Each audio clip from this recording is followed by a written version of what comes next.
بسم الله والصلاة والسلام على رسول الله وعلى آله وصحبه ومن والاه.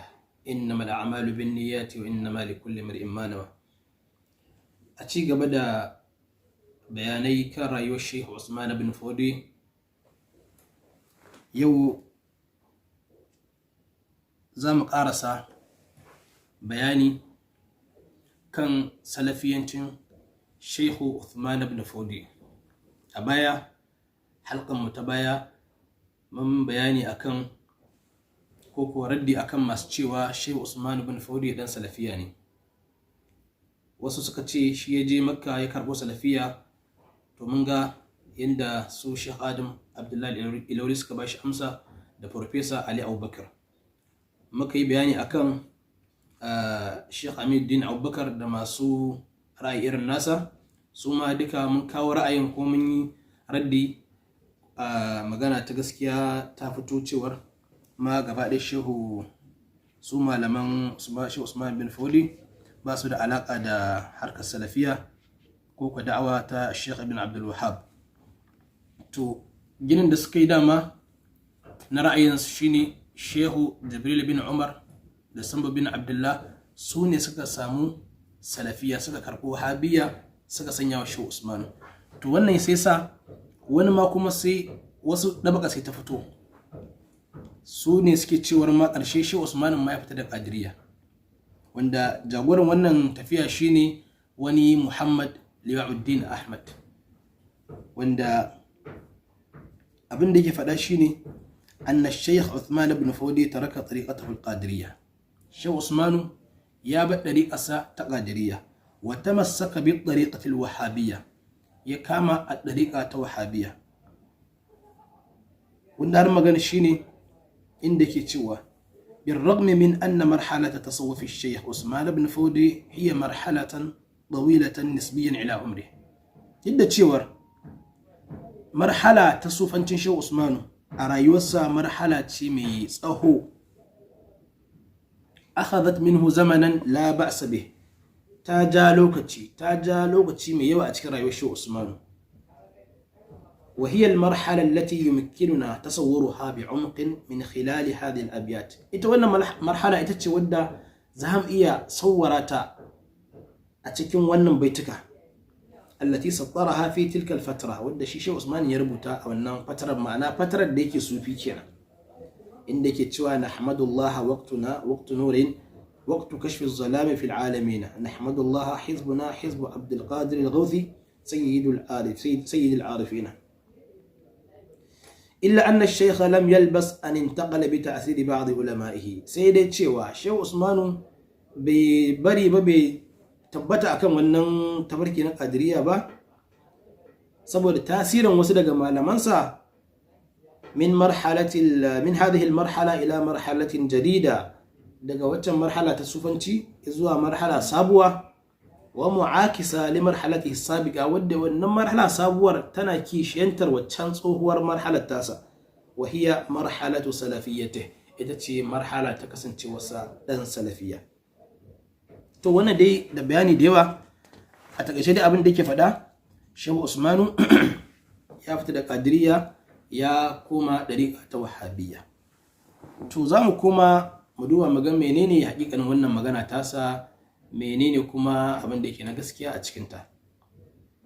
To ni da abin da zan iya cewa shine farkon abin da zai zo wa mutum, duk wanda ya karanta wannan bayanin na Muhammad Liwa'uddin, farkon abin da zai fara zo masa abu biyu ne. Abu na farko, in ma ya kasance Muhammad Liwa'uddin kwata-kwata bai san waye Shehu Usmanu ba. Duk wanda zai ce Shehu Usmanu ba fita da Qadiriyya ya koma salafiya, wannan gaba ɗaya bai san waye Usman bin Fodi ba. In kuma ya san waye Usman bin Fodi ya faɗi wannan, to akwai wani abu a ransa wanda yake so ya isar da shi, wannan kuma wallahu hasibuhu. Domin me yasa na faɗi haka shine Sheikh Usman bin Fodi baya daga cikin irin mutanen da za a kirkire ra'ayoyi irin waɗannan akan su. Me yasa? Sheikh Usmanu al'amuransa gaba ɗaya a rubuce, suna nan a rubuce. In wanda bai rubuta da hannunsa bane, to Muhammadu Bello ɗansa ya rubuta, ko ku Abdullahi bin Fodi shaƙiƙinsa waziransa ya rubuta, ko ko a waziransa kamar su waziri Gidado sun rubuta, kuma littafan suna nan bila adadin a hannun mutane. Kasancewarsa baƙadiri abu ne ma'arufi, ko ba haka ba? Bayani kuma akan cewar malamansa sun tasirantu da da'awa ta wahabiya, wannan halkan mu ta baya mun yi bayani, kowa ya ga abin, mun fito da shi filla an ga abin shiriri ta ce kawai. Kuma sannan ƙari da wannan shine har yau fa daular Shehu Usman tana nan, akwai jinin Shehu Usman, ƴaƴansa suna nan suna mulki har yanzu a Sokoto. Sarkin musulmi Sa'ad Abubakar yau muna shekara ta 2020 yana nan da ransa, dan Shehu Usmanu ne, jikansa ne, halifan yana kan kujerar khilafarsa. ƴaƴan Shehu Usmanu akwai a ƙasar nan Najeriya, akwai su a Saudiya, akwai su a Sudan, akwai su a Sahel al-Aj, wannan garin da ake ce masa Cote d'Ivoire. Tun mun san su, muna da alaka da su, kowa ya san su a duniya. Ba a taba jin mutum ɗaya da ya ce Shehu Usman ɗan Wahabiya bane ko ɗan Salafiya ne. Waziran Shehu Usman, wazirin Professor Sambo yana da ransa yanzu, tun da kansa, kuma shi majigan Shehu Usman ne, kakansu Shehu Usman ce, kuma su ne waziran Shehu Usman tun da kansa har sama, hakan waziri Gidado duk suna nan. Ba mu taba jin wani ya ce Shehu Usman, ko kuma su akan kansu ma, kai ko sarkin musulmi yanzu ya fito ya ce ya daina kadiriya, wannan bai sai haka ba zai yi ba, ballantana Shehu Usman. To don haka wannan magana ce wadda take wato ta rashin kunya a takaice kenan. Kuma inda a ce Shehu Usman ya karbi salafiya tun a baya, to ai da yanzu ma din muna nan mu yan salafiya ne mu ma gaba daya, tunda da ya'yansa yanzu da almajiransa da kowa, ai da din Najeriya ma yanzu ba ta bukatar wani salafiya ta zo sabuwa. Amma yaushe aka san da'awar salafiya, yaushe aka san da'awar salafiya wahabiya a Najeriya? Wannan abu ne wanda kowa ya riga ya sani, abu ne bayyananne. To amma ala ayi halin, tunda dai an kawo wannan ra'ayi ne kuma an rubuta shi da ilimi, aka rubuta abin, dole a bada amsa ta ilimi. Domin wannan bayanai ne kawai na abin da ke waƙi, amma yanda aka kawo shi a ilmance, mu ma sai mu bi shi a ilmance, mu bada amsa yanda ya kamata. Da farko Muhammad Liwa Addini ya yi duba, ko ya nuna cewar Shehu Usmanu bada a sufiya, ya fara rayuwarsa a matsayinsa na sufi, ta inda yake cewar anna marhalata tasawufihi marhalatan tawila nisbiyan ila umrihi. Marhalarsa, ma'ana rayuwarsa ta farko ta dade a sufanci, da sufanci ya fara kuma ya ja tsawon lokaci, inda yake cewa akhadhat minhu zamanan, sufanci ya ja lokaci mai yawa a rayuwar Shehu Usmanu.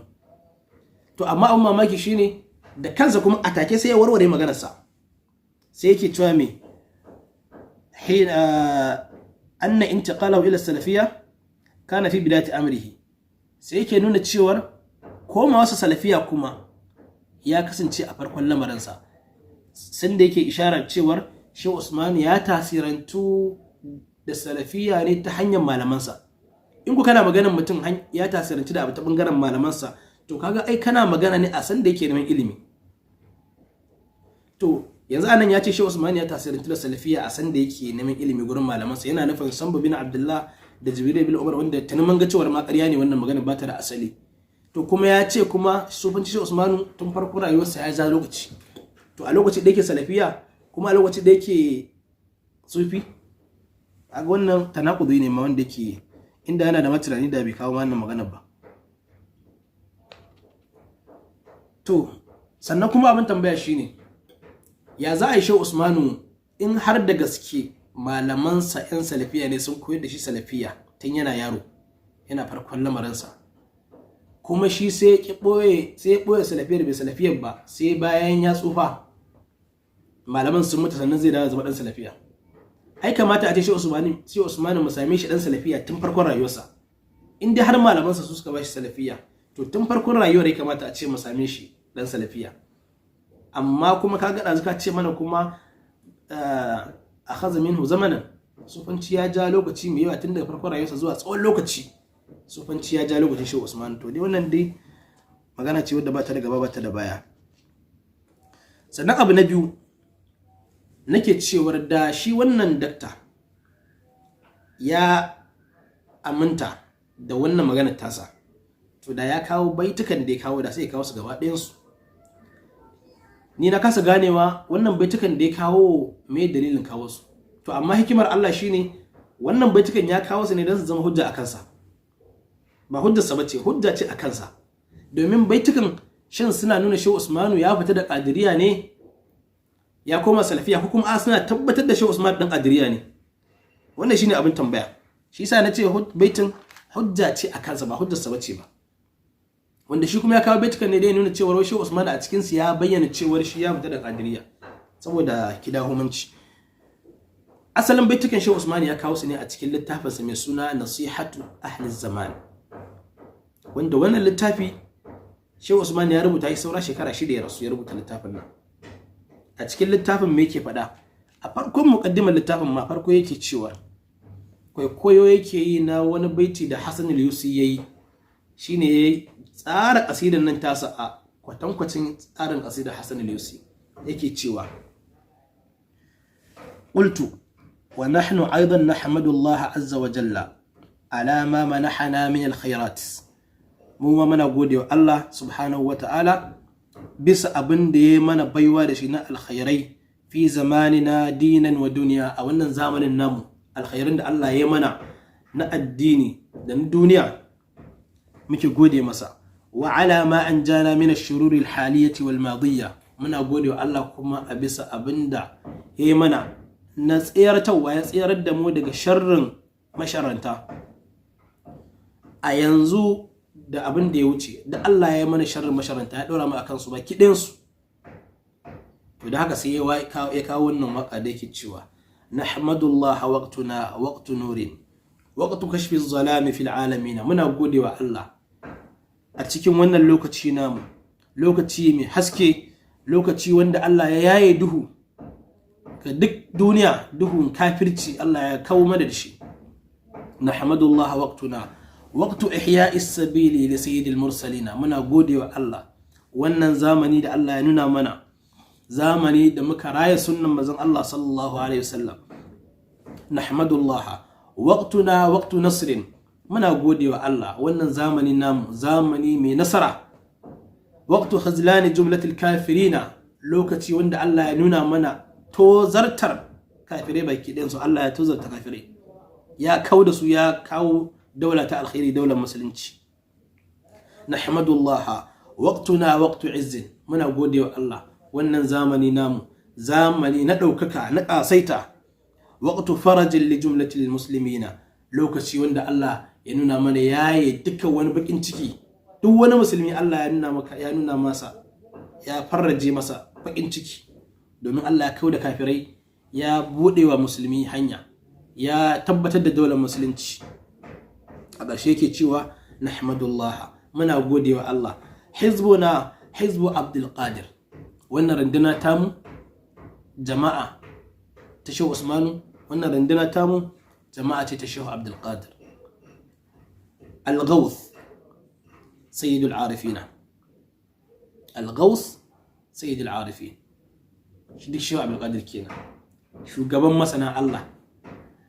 To wannan baitukan nake cewa shi Muhammad Liwa'uddin da ya yadda da kansa sai kawo baitukan gaba ɗayansu, kuma ya kawo date ɗin da Shehu Usman ya rubuta da kansa cewa ya rubuta wannan kasidar, shine 1226.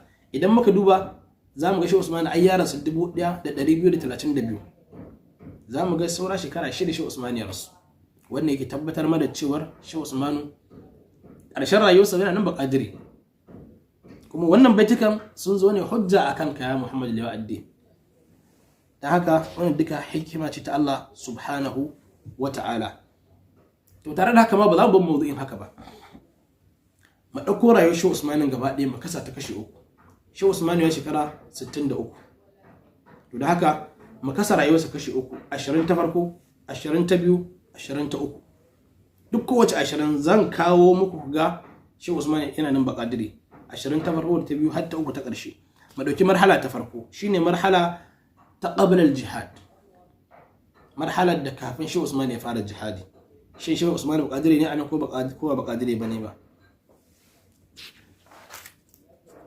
Ita wannan marhala kamar yadda ya faɗa Shehu Usmanu ita ce marhalar da ya karɓi Qadiriya a cikinta a hannun shehunsa malaminsa Jibril bin Umar, inda yake faɗa da kansa: wa amma sanaduna fi riwayati mazhab at-tasawuf fi tariqati al-Sheikh Abdul Qadir al-Jilani radiyallahu anhu, sanadinmu cikin riwayar tasawuf a tariqar Sheikh Abdul Qadir radiyallahu anhu faqad akhbarana bihi shaykhuna Abu al-Amana Jibril bin Umar, wanda ya bamu wannan shine shehunmu Abu al-Amana, wanda ake masa laqabi da Abu al-Amana Jibril bin Umar. Kaga anan Shehu Usmanu ya faɗi cewa Jibril bin Umar Qadiriya ya bashi ba salafiya wahabiya ba.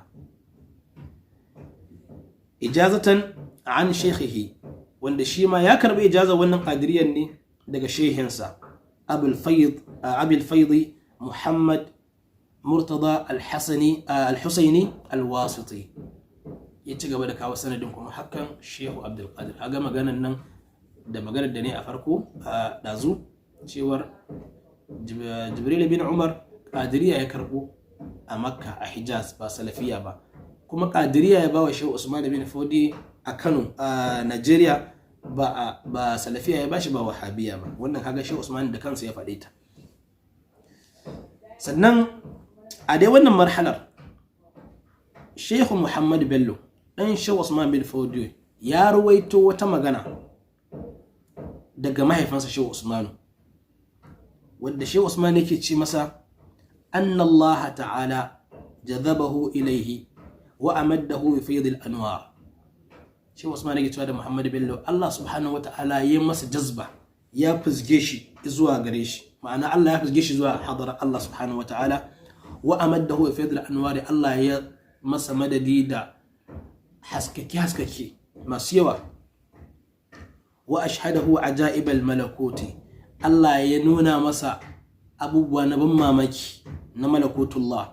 Wa gharaibul jabarut, wa ashhadahu af'al al-asma'i was sifati wal dhat, wa awqafahu ala al-lawh al-mahfuz. Anai yato hal lawh al-mahfuz ma sai da Allah ya nuna masa.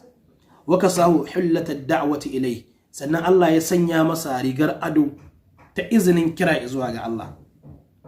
Wa tawajjahu bi taj al-hidayati wal irshad ilayhi, aka ɗaura masa kambi na cewar ya je ya kira zuwa ga Allah, ya shirye da mutane kan tafarkin Allah. Ƙarshe Shehu Usman yake cewa wa kullu dhalika bi fadli muwazabatihi ala salati ala nabi sallallahu alaihi wasallam. Duk wannan Allah ya masa wannan karamcin ne saboda albarkar yawan salati ga manzon Allah sallallahu alaihi wasallam. Wannan ma mawdu'i ne mai zaman kansa, in Allah daga ba za mu yi shi. Yaya Shehu Usman yake wa annabi salati? Za mu yi wannan insha Allah. Sannan Shehu Usman ya ci gaba da cewar wa bi wasitati Sheikh Abdul Qadir al-Jilani, da kuma wasitar Sheikh Abdul Qadir. Duk wannan abin da Allah ya masa albarka salatin annabi kuma da wasitar Sheikh Abdul Qadir. Lidhalika yaqulu fi qasidatin lahu bi lughati Hausa ma ma'na. Na ka wannan maganar ne wanda za ta tabbatar da waccan. Akwai waka ta Shehu Usman wadda ya da Hausa wadda yake cewa kofan mu zuwa ga Muhammadu ash-Shaykh Abdul Qadir, ma'ana Sheikh Abdul Qadir shine wasitar su zuwa ga manzon Allah sallallahu alaihi wasallam. Hakana a wani gurin cikin Infaqul Maisur Sheikh Muhammad Bello ya gaya mana cewa Sheikh Usman bin Fodi in zai bude karatu ko zai bude da'awa, in ya tafi wa'azi, baya farawa sai da hudubar Sheikh Abdul Qadir. Larabcin da yake fada kana yastaftihu kalamahu fi majlis al-wa'z. Sheikh Usman ya kasance yana bude zancensa a majalisinsa na wa'azi bi khutbati imamihi, da hudubar jagoransa, limaminsa, shugabansa al-Sheikh Abdul Qadir al-Jilani radiyallahu anhu, izharan li mahabbatihi lahu, dan ya dinga nuna wa mutane yanda fake ƙaunar Sheikh Abdul Qadir a ransa, waqtida'an bihi, da kuma yanda yake kwaikwayo Sheikh Abdul Qadir. Ma'ana Sheikh Usman a komai nasa kwaikwayo Sheikh Abdul Qadir yake, Sheikh Abdul Qadir yake kwaikwaya, kuma sai yana bayyana wa mutane ƙaunarsa da Sheikh Abdul Qadir. Shi sa ga duk almajiran Sheikh Usman me ma ake ce musu? Al-jama'atul qadiriyya. har bayan nan zuwan turawa ma in za a yi yekuwa duk wanda yake garin nan mai shekara 60-70 ya san wannan abin. Yekuwa jama'a, sarki ya gaishe ku, galadima ya gaishe ku. Yekuwa jama'ar Kadirawa, sarki ya gaishe ku, galadima ya gaishe ku, sannan sai a faɗi sakon sarki. Har ƙarshen bayan zuwan turawa ma ana ci gaba da wannan abin. To don haka wannan marhala ta biyu kenan. Idan mun tafi marhala ta farko kenan, in mun tafi marhala ta biyu ta rayuwar Shehu Usmanu, muga cewar shin Shehu Usmanu shi ma anan Qadiriyya yake ko kuwa ya fita da Qadiriyya.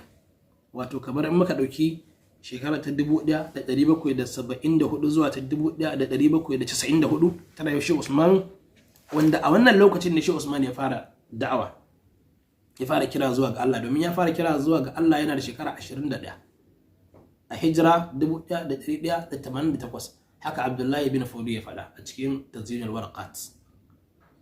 To a wannan zamu ga Shehu Usmanu kafin ya fara jihadi ma addu'a ya fara yi, kuma wannan addu'a yayi ta ne a waƙe da harshen Fulatanci akan Allah subhanahu wata'ala ya kawo ƙarshen daular kafirai a ƙasar nan. Allah ya sa addini ya zama yayi galaba a wannan ƙasa. Kuma duk wannan addu'a da ya tabbaiti 40 ce da wani abu. Abdullahi bin Fodi kanansa ya waƙe ta da ya fassara ta da Larabci. Gaba ɗaya ƙasi da Shehu Usman ya yi ta ya addu'an nan a waƙe, kuma yana tawassuli da Shehu Abdul Qadir. Duk abin da ya roƙa gaba ɗaya tawassuli yake da Shehu Abdul Qadir. Daga cikin baitukan yana cewa ya rabbi alima batinin ka zahiri ajibi alladhi yad'u bi Abdul Qadir. Wannan da ita ya bude, ya ubangiji ina roƙonka ya masanin abin da yake a boye kamar yanda ya san bayyananne, ka amsa wa wanda yake roƙonka tare da kama kafa da Shehu Abdul Qadir. Daga cikin baitin yake cewa in kuntu lam uhsin fa shaykhi muhsinun inni lamuntasibun li Abdul Qadir. Ubangiji inni ban kasance mai kyautatawa ba, to ai shehi da shi mai kyautatawa ne gare ka. Inni lamuntasibun li Abdul Qadir, ni mai nasabtuwa ne zuwa ga Shehu Abdul Qadir. Da haka ka dube ni albarkacin shi wannan da nake kama kafa da shi, wanda nake dangantuwa zuwa gare Shehu Abdul Qadir, ka dube ni Allah, ni in ban cancanta kai min ba to kai min dan wannan. Daga cikin abin da nake roƙonka ya ubangiji shine arini bidinika ghaliban fi hadhihi albuldani inda Sheikh Abdul Qadir. Ina roƙonka ya Allah ka nuna min addini ya zama ya mamaye wannan ƙasar baki ɗaya dan girman Shehu Abdul Qadir. Wannan baitukan haka din suka dinga tafiya har wajen 41 zuwa 42, wanda yake son ya same su cikakku ya duba Tazyinul Warqat na Shehu Abdullahi bin Fodi radiyallahu anhu. Haka da a dai cikin wannan littafin in muka matsa gaba akwai wani bayani da Shehu Abdullahi yake lokacin da wato al'ummar mutanen Shehu Usmanu suka kai wani hari wasu garuruwa, Jorore da Sambalkuwa, nake da ta haka sunan garin yake. Me yake cewa wa kuffaruha qad thulla bil jayshi arshuhum fashattata Sambalkuwa wa zallat biha al na'lu kadhalika Jorore tashattata jam'uha wa halla ala arja'iha al usr wal qatl bi aydi jumu'in qadatin qadiriyatin suyufu amiril mu'minin bihi ta'lu.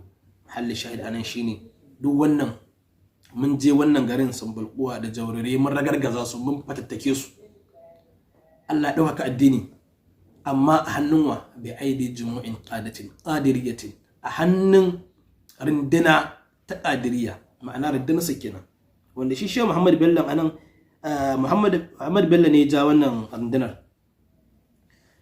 Kuma a wani guri yana faɗa cewar Shehu Usmanu ana ambatansa da wani laƙabi wanda ya faso shine Al-Qadiri. Nan ma wani yaƙi ne da Muhammad Bello ya ja zugarsa a ɓangaren Gwari, yake cewa yukharribuna diyar al-kufri in nazalu bidari kufrin fasa'at halu diddari jama'ar shehu usmani in suka je garin kafirai sai sun ragargaza shi, sai sun tashe shi daga aiki. Saboda me? Amamuhum da'watul qadiriyya lana, a gabansu ai tafiya suke da addu'a shehu usmanu alqadiri tana gabansu. Amamuna rajimatun jam'u kuffari, ma'ana dai anan shehu usmanu a wannan marhala ana ambatansa alqadiri, kuma jama'arsa ana ce musu aljama'a alqadiriyya. Wannan ya ishin ya tabbatar mana da cewar a marhala ta biyu, shekara 20 ta biyu ta shehu usmanu yana nan baqadiri, jama'a sama sunan su qadirawa. To wannan idan za mu ƙara da wani abu, za mu ƙara da rayuwar shehu usmanu ta ƙarshe. Shin baqadiri ne bayan rasuwarsa, dab da zai rasu da bayan rasuwarsa, ko kuwa dan salafiya ne da wahabiyya? Shehu Muhammad Bello ya rubuta wani littafi wanda dan shehu usmanu ne kamar da muka sani, kuma shine halifarsa, mai suna ad-durar zahiriyya fi salasil qadiriyya. Wannan littafin ya rubuta shi ne a shekara ta 1241 bayan rasuwar shehu usmanu da shekara 9. Shehu Muhammad Bello ya rubuta wannan littafin, ya tattara asanidu na qadiriyya nasu da bayanin mecece qadiriyya da wardan qadiriyya duka ya tattara a cikin wannan littafi, wanda ya haura shafi 100 littafin, wanda a ciki yake tabbatar mana da cewar shehu usmanu, wannan bayanin ma zai tabbatar mana, tunda kasancewa shehu usmanu ya rasu da shekara 9 a rubuta littafi, shehu Muhammad Bello ya rubuta wannan abun, wannan zai shine hujja ta ƙarshe da ya tabbatar mana shehu usmanu ya rasu baqadiri, ƴaƴansa da jikokinsa da almajiransa duk suna kan qadiriyya, tunda shi Muhammad Bello a lokacin ba shine khalifan shehu usmanu bin Fodi. Abin da yake faɗa shine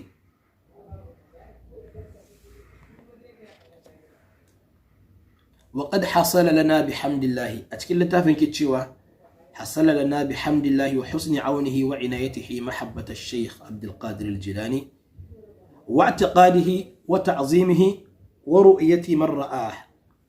الله سبحانه وتعالى يا بام كرم يا كرم تامو يا كرم مدى أو نشيه عبد القادر da kuma aqidantuwa da aqidarsa, ya zama mu aqidar mu shine qadiriyya, wa ta'zimihi da girmama shehu Abdul Qadir. Allah kuma ya girmama mu da me ganin wanda ya ga shehu Abdul Qadir. Anan me yake nufi?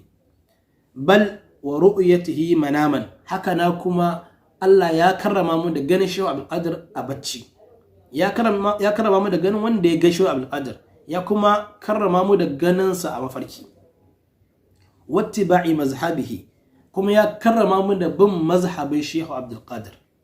Wal akhdhi anhu bi wasa'ita, kuma mun karba qadiriyya da wasiɗa ala tariq at-tabarruk wa at-ta'alluq bi sababihi alladhi huwa liwa'uhu wa at-tasammi bihi, kuma Allah ya karrama mu da muna kiran kanmu da shehu Abdul Qadir, ma'ana mu muna cewa mu qadirawa ne. Walintima ilaihi, da kuma jinginuwa zuwa gare shi. Ina yace majinginanku shehu Abdul Qadir, su waye sunanku qadirawa, waye limamanku shehu Abdul Qadir. Imma ru'yata man ra'ahu, amma maganar da ni tazo cewar Allah ya sa mun ga wanda ya ga shehu Abdul Qadir, saboda wani zai ce a to shehu Abdul Qadir ya rasu sama da shekara 800, kuma kai ka ce ka ga wanda ya ga shehu Abdul Qadir, to ta yaya? To shine ya dawo yake mana wannan bayanin, fa inna qad ra'ayna shaykhana Uthman, saboda abin da yasa na faɗa haka shine mu mun ga shehu Usman ibn Fodwe, wa huwa ra'a Sheikh Abdul Qadir, shi kuma ya gaya mana kama akhbara bi dhalika an nafsi, ya gaya mana da kansa cewa shi ya ga shehu Abdul Qadir zahiri, wanda ita ma wannan magana ce mai zaman kanta. Bal wa ra'ayna min al-awliya man ra'ahu, ba ma shehu Usman ba, da yawa mun ga waliyan Allah a zamanin nan namu wanda duk sun ga shehu Abdul Qadir a zahiri. Wannan wata magana ce wadda Allah da ta ma za mu zo kanta wata. To da wannan za mu tsaya, domin a zama na gaba za mu ga fuskoki na inda ake kamanceceniya tsakanin da'awar shehu Usmanu da da'awar Ibn Abdul Wahhab, wanda watakila wannan ne ya sa ma wasu suke ganin cewar Shehu Usman ya tasirantu da Ibn Abdul Wahhab, wanda wannan zaton nasu bai zama ya tabbata ba sakamakon duka waɗannan bayanan da muka yi a baya. To zaman da zamu insha Allah gaba shi zai kunshi wannan bayanai insha Allah, da kuma fuskokin da aka samu bambanci tsakanin da'awar Shehu Usmanu da da'awar Ibn Abdul Wahhab. Subhanakallahumma wa bihamdik ashhadu an la ilaha illa anta astaghfiruka wa atubu ilaik. Wassalamu alaikum wa rahmatullah.